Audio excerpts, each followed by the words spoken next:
Hey everybody, it's Kay here with my first Cinema 4D video tutorial, and in this episode we will create this nice looking spheres falling down into a shape and in this case fill up the letter S. So you will learn some basic stuff about dynamics, particles and emitters. And after that we will take a look at this great looking reflections and learn something about the use of global illumination. So I hope you enjoy and let's get started.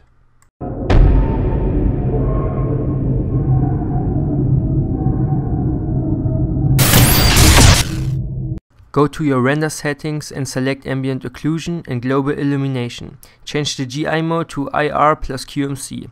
In the output options you can select the size of your final render.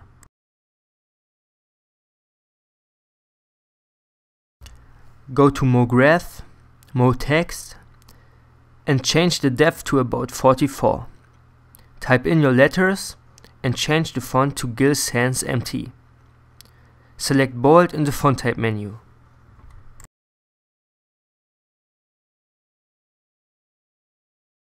Choose the linear spline and go to the front view.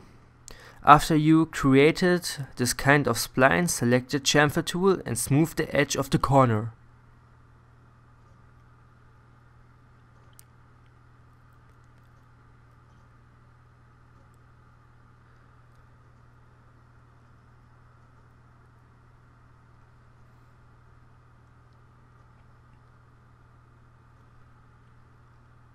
Switch back to perspective view, select extrude NURBS and make the spline a child of the extrude NURBS.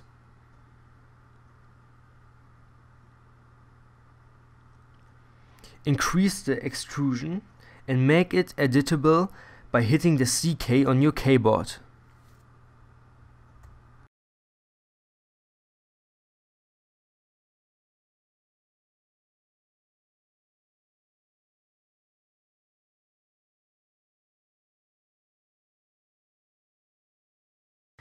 Right-click on the screen and select the knife tool. In the options you change the mode to plane and now you add a couple of cuts on the extrude NURBS.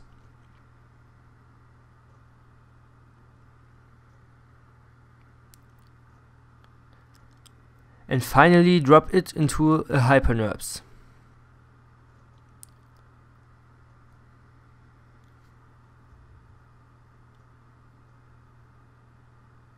Switch the red traffic light on to manage your project better.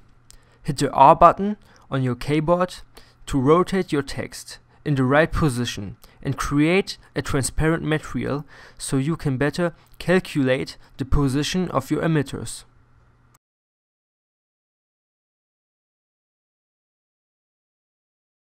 Again, switch the red traffic light on, but this time the lower, because in our final render we just want to see the spheres and not the text object. Go to Simulate, Particles and select Emitter. Also recreate our sphere which we want to emit. Reduce the radius and maybe increase the segment value of the sphere just a little bit, so that no edges occur. Make the sphere a child of the emitter. In the particle settings, hit Show Objects and change the variation to about 55%. Create a rigid body tag for your sphere and your MoText. In the collision options of the rigid body tag of your text, change the shape to static mesh. So now the emitted spheres will react with the letter.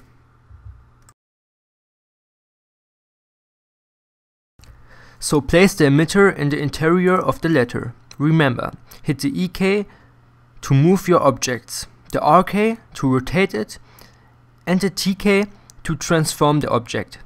Alt click to move your camera.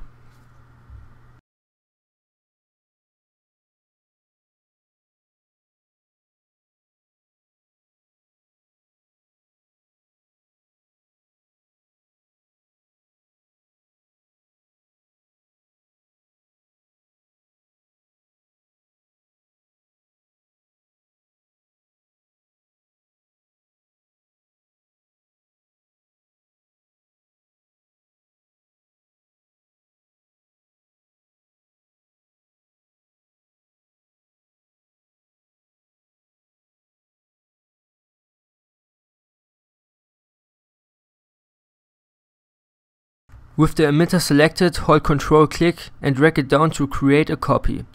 So now play around with the settings. Maybe you want to increase the sphere value or the stop emission of your emitters.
In the second part we take a closer look at the material settings and the lighting. Thanks for watching, I hope you enjoyed the TUT. If you have questions, post them in the comments below, and also don't forget to check out my channel. See you soon, bye.